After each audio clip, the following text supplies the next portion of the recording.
Ladies and gentlemen, good evening. Welcome to a quick emergency pod. All the listeners are clamoring for a quick 10-minute Greg and Sean breakdown of the Luka Doncic trade to the Lakers. And in return, they get Anthony Davis. So, real quick, I'm going to prompt Greg for a second, but I just want to go over first off, this happened overnight, Saturday night into Sunday. Blockbuster trade, biggest trade in NBA history. Most people are saying Luka Doncic, along with Maxi Kleba and Markieff Morris to the Lakers. In return, the Mavs get Anthony Davis and Max Christie, and I think a 2029 first round pick. I think that's what it was. There might have been a It third, was a another player. was it a 29 or a 26? I thought it was a 29, I but know it's a but first round regardless, pick. Yeah. yeah, they get a first round within in the next couple of years. So that's the trade. Go ahead, Greg. Initial thoughts. Give me a few minutes on it. What do you got? Man, huge, right? And everything that I've read about this was done in the shadows, So a lot of people are like um talking about what this usually happens, especially surrounding the Lakers or when he was with the Cavs too, is like, oh, LeBron had to have his hands in all this. He's just as shocked as the rest of us. Right. Apparently he found out, excuse me, late last night after their game with the Knicks, and kept it under wraps, obviously, until this morning when news broke. But yeah, it's huge. Um, First thoughts on all this are that the Lakers are huge winners in all this. I'm not saying Anthony Davis is a slouch. As a matter of fact, I would consider him among the top three big men in the league when he's healthy, and certainly amongst the top 10 players in the league when he's healthy. This year he has been putting together a good season. It's 25 points a game, 11 rebounds a game, 3 assists per game. He's shooting almost 53% from the field. For a big man, those are good numbers. Yeah. He's going to a team that's got Klay Thompson on it. He's going to a team that's got Kyrie Irving on it. What I hope doesn't happen in that scenario is that we wind up with a similar situation like we saw in Brooklyn when they assembled their Yeah. big three of Kevin Durant, James Harden, and Kyrie Irving, all of whom had phenomenal games during that stretch of time, but they were rarely ever on the floor together. Um, Together. and if you can't get that, you'll never get any kind of team cohesion. I mean, basketball is one of those sports where, there's only five guys out there at a time, right? And so those guys, five guys, have to have chemistry. It's a huge, huge thing. It's kind of why I'm hoping that unless we only got to give up a couple picks, my Cleveland Cavaliers don't trade anybody at the trade deadline, because I don't want to screw up any mojo that we already have going into it. But all that aside, I think the Lakers are huge winners in this for one big reason is, yes, is LeBron in those last couple years of his career for sure. That's without question. The Lakers needed somebody to fill those shoes. Anthony Davis is 31. He's already, kind of aging his way out, especially with the health issues and stuff that he has. Instead, what you now have is a 25-year-old bona fide superstar, bona fide all-star, who, as long as he stays in shape, he has missed, like, I think 18 games this season. He's been injured. He's currently injured, and yeah, he was injured already this season. But he came off a training camp with a bum ankle, so it's kind of Right, been like a because remember he didn't play in the Olympics either. right. Um, but what he is able to do on the court is something special. You know, what I do see though is, I don't know if this trade puts LA as they stand in title contention right now in the West. I believe they're fifth or sixth seed. Last time I checked, anyways, they're fifth or sixth in the West. Um, but what you're doing is, yes, you're adding that 25-year-old superstar. You're also getting rid of, again, one of the top big men in the league. You have to have bigs if you're going to win in this league. You have to be able to boss teams around in the paint if you're going to win And in now this they league. don't have a center. They don't have a center at all. Not really. Not No. anybody good. They have that Jackson Hayes kid, but he's green. He's Jackson Hayes fresh. They is don't have a very center. green. Markeith Morris is kind of washed. Yeah, is he going to give you some productive minutes here and there? Yeah, but the guy is certainly in the twilight of his career, right? I guess good veteran presence, if anything. And then you've got Christian Wood, who his is still young enough, but the guy is. It seems like like his He's best coming off days in injury too. Houston. He's not back Yeah, yet. right. And his best days in Houston, um, it's questionable whether or not those are behind him. Like because he hasn't made a big splash for the Lakers yet. So, they've got their work cut out for him. If they go up against a healthy Nuggets team, a healthy Oklahoma City team, they're going to get They're dusted dead. in 5 games. And that's all it might not take that many, Yep. you know. So the Mavericks are obviously in win now mode. Um, but yeah, like I said, like Jason Kidd didn't even know about this. Like this was all done in, like I said, in the In the shadows, if shadows, you will. dude. That's So the most amazing part is there wasn't even like a rumor of it. right, right. All right, so let's pause there for a second. A couple thoughts on that. And number one, I just got an alert. Absolute more breaking news coming through the NBA, which we'll get to in a second. Like just like 10 minutes ago, we'll touch on it. Shocked by the trade. Hmm. I my disdain for LeBron James aside, I don't like I agree. This is setting them up for the next 10 years or so, right? Hmm. This is LeBron's on his way out in a few years. The more like the more I look at it, and I listened to Brian Windhorst and his podcast today. They did an emergency pod on it.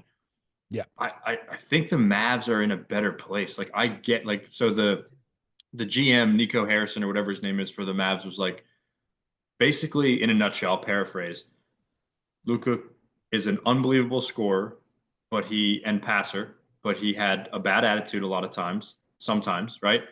Hmm. I think it kind of fit in Dallas for whatever reason. That Texas kind of big ego, just everything it fit. But he did have a bad attitude. Remember Right. Game 3 of the finals last year? He totally just kind of shit the bed and threw his team under the bus, kind of. He Yeah. doesn't play defense, right? So that's one of the biggest things is like you're bringing in Anthony Davis who can now play the power forward spot, which remember he verbalized that in the Hmm. Lakers organization, like to the media, that he wants to be the four. He wants to play the four. The Mavs have Derek Lively, who is injured, but is a really, really good young big, like really, really good. And they have Daniel Gafford, who's also really, really good. I mean, they're surrounded by shooting. PJ Washington, Klay Thompson, just to name a few. They really are surrounded by shooting. And you still have one of the best ball handlers and scorers in the history of the NBA in Kyrie Yes. Irving, who again is getting a little older, right? So the Lakers, yes, you have Luka Doncic is playing with arguably the second best player ever in history of the NBA. We won't get into that debate. Right. We'll just call him the second for now. We'll call him the current best play, because Hmm. he's in LeBron. Max Christie is a really good young talent, really, really good. You just shipped him out. He's also a really good wing on ball defender, 6'5", 6'6", really good on ball defender. You now have LeBron James, Luka Doncic, and Austin Reeves, who are all ball dominant guards, essentially, right? We can call LeBron a ball dominant guard at this point. Reeves doesn't really fit anymore. I don't, you talked about chemistry. The chemistry going, like, that's a big thing. And I'm not saying the Mavs won't have it either, but that's a big thing. You have a type A personality, big time type A personality in Luka that wants the ball, that Hmm. wants to create, which is great. That might take some time. Again, I don't know if it's a win now thing, and they don't have a big. I just, not only do I want to see the Lakers fail, hand up, I do, but like all that aside, I'm just shocked. I'm really just shocked. Luca felt like a Dallas guy for life. He just did, Hmm. right? That was his team. He took it over from Dirk. He's got the Eastern European thing going on. Like it just seemed like his team. They got Clay in. Like, how does Clay Thompson feel now? That like he leaves his Golden State Warriors to go play with. I guarantee you're not going to the Dallas Mavericks because you just want to play with Kyrie Irving and No. freaking PJ Washington. You're going there to play with Luka Doncic, and now he's gone. Right. Right. So, to your point, I watched the end of that Knicks game last night. Lakers won without AD, played great. Max Christie had a great Right. game. LeBron had a triple double, 30-point triple double. At his age is unbelievable. In Mhm. the initial on the court press conference, real quick interview at the end of the game, they talked about AD. How did you win this without AD? He was like AD is absolutely our best player on the floor. He sets everything in motion. Like he was slurping him hard and Mhm. like it all for all intents know about the trade. Which does that mean Right. he wouldn't have agreed with it? I kind of think he wouldn't have agreed with it. Yeah. I'm not Yeah. sure. I know he wants to play with Luka, but I'm not sure if you say, "Hey, we're going to get Luka, but we're shipping AD and Max Christie out." Austin Mhm. Reeves is not that great of a defender. I don't know, man. It's a weird feel. Well, and it is too, for a guy that it's been very documented, and I've watched it. I've watched it happen right here in my hometown. And we've watched it happen elsewhere where LeBron's kind of calling the shots, right? LeBron knows what he brings to the Right. table. He knows what he brings to the team. And if he wants something done, it's getting done. Yep. But with the Lakers, it's a different story. And I A think little it different, really right? has been for the entirety of his time there. It's been like, hey, bud, like, yeah, you might be the best player in the NBA. And you're the face of our franchise now, but like we're calling the shots. We're gonna try and get you what you want and who Mhm. you want to play Which he around you. has been But this vocal about that. Every year he says that, like he says something of that nature, and sometimes it's cryptic, right, sometimes it's passive aggressive, but he does say that every right. year that he wants to make moves. What one thing I will say, and you brought up a good point, is that it is going to be interesting to see how that dynamic works in LA because realistically what you have to do LeBron's been huge on Austin Reeves, right? He's an Austin Reeves guy. You could tell he really wants to like mold him and try and impart some wisdom onto him and make him a better player. Um, the only really real way I see it working is you've got to then now shift LeBron back to playing small forward. The issue with that is, and he did it for years here in Cleveland to start his career. He can switch like that. The guy does have a good enough basketball IQ, but the problem is when you're taking him away from that point forward position that he has been playing for almost the entirety of his time in LA, you're taking away the court vision that he has. The Mhm. the thing about LeBron that makes him as good as he is not just his ability to stay healthy throughout his career and be the guy that makes the amazing fast breaks and throws down the amazing dunks or whatever, but it's his court vision and his basketball IQ and his ability Yes. to kind of foresee what the other team's going to do before they even do it, right? And if you're Yep. moving him I agree. out of that position to be able to do that and facilitate your offense around a defense, Right. that begs the question, are they as effective as they would have been without the trade? And he's older. His body isn't the same as he was when he was playing small forward in Cleveland and even in Right. Miami. Right. The point position fits him a lot better nowadays. Like Mhm. it really does. Absolutely. Or at least the two guards. So very interesting. I'm still kind of shocked. Mhm. I just also it sounds like AD was totally cool with the trade because he had a trade kicker that he denied or he didn't like he would have gotten like 6 million or something accepting the trade and he like said he waived it and was like no I'm good and what that essentially Right. would have done was the Lakers would have paid that 6 mil, but it would have gone on Dallas's books for the salary cap and the apron and all that stuff. So that Right. actually allows Dallas some more wiggle room and stuff like that. So Right. And here's the deal too. fascinating. Dallas had to have an answer by the end of this season for what they're going to do because Luka Doncic is now eligible for his supermax Extension, extension. right? Right. So Next year. they Yep. had to have an answer for that. And if they're Yep. looking at their future, I think they're going to take that trade 9 times out of 10. So, I think if you look at it just from a talent standpoint, if AD gets healthy, I like you got AD, Kyrie Irving, Klay Thompson. Let's say mhm. let's say Daniel Gafford for now before Lively gets back. PJ Wash. I mean and they're big. Dallas is a large Yes. team. Yes. So they can put up with OKC. They can put up with Jokic and the Nuggets, right? They can go Mhm. up against those big Western Conference teams. So um, fascinating It'll be stuff. it'll be interesting to see Fascinating, how dude. the playoffs shake out and if those two teams play Mm. each other in the playoffs. That would be That very it would interesting be to see. very, yes, it would. So just through the wire, we don't know details yet, but through the wire, not finalized yet, but it's on ESPN. De'Aaron Fox to the Spurs Mm. for a bunch of draft picks. Zach LaVine from Chicago to the Kings. Three-team Is trade. it a It's I'm looking at three-way? it right. I'm looking at it right now. Yeah, I'm looking at it right now. Let me Whew. see what I have here.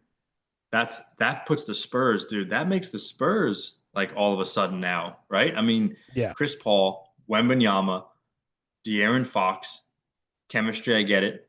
And then you have the Stephon Castle kid. I mean, you have some pieces there. But yeah, it says Right. Sacramento Kings are finalizing a trade to send Fox to the Spurs for multiple draft picks. Yep. I just got that Um, notification actually 5 minutes ago. So yeah. and and then Zach LaVine to the Kings, with Sacramento also receiving some first round draft picks through a handful of teams. So Chicago now gets back its own 2025 pick via the Spurs. So there's no secret that the Bulls needed to do something, but just wild day in Yes. the NBA, man. When Bill sent that text message this morning, I thought it was a complete joke because no way, like Right, I right. just never thought they would trade Luka. Just a That is it was I'm very expecting, shocking. and don't forget, Jimmy Butler's going to land somewhere too. So now does Yes. does all this that's going on make a destination look better to Jimmy Butler, right? Do you want to They're go play with the Spurs, Jimmy Butler? Like the who's I looking know the at the Warriors were interested in him, and I think in the Lakers Butler? were interested in him too. Yeah, I Yeah. think so. The Heat are looking at Caleb Martin from the 76ers right Bringing now. him back, he was on them. He played for them a Right, few years ago. right. Exactly. So, Jimmy Butler back to Philly, maybe. yeah. That's wild, dude. What a wild day in the NBA. Yes, indeed. We're And getting we're it's getting going to we're be getting so I want to see trade here. deadline's coming up, right? February 6th, I think, is the trade deadline. Yes.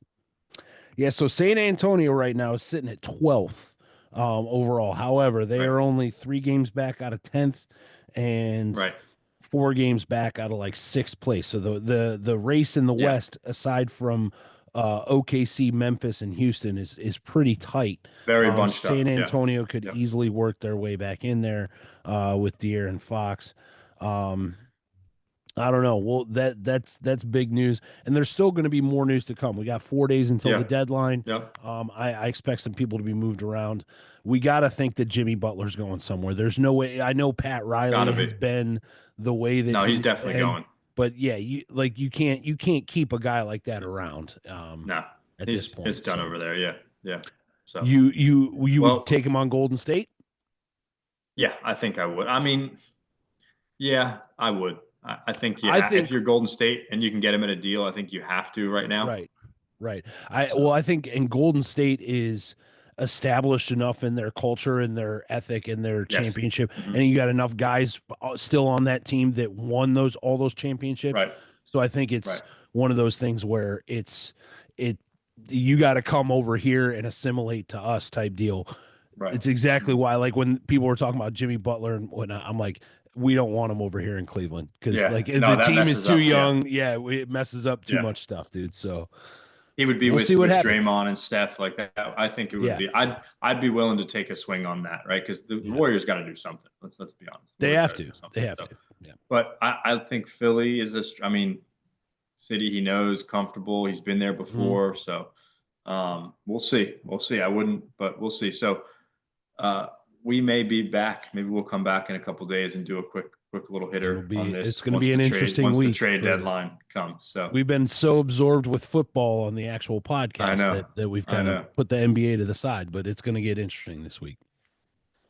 So this is going to go up tonight, which is Sunday night, February 2nd. I want to thank everybody for watching this and listening to this. Greg, thanks for hopping on real quick. And this, Absolutely. again, the people were clamoring for this, right? They were just sending in our mentions all day, like, Mhm. guys, you got to do an Yeah. emergency pod. So I figured this is what we had to do. So, Yeah. and we'll be back for a regular scheduled episode, normal time next week. So thanks, Greg.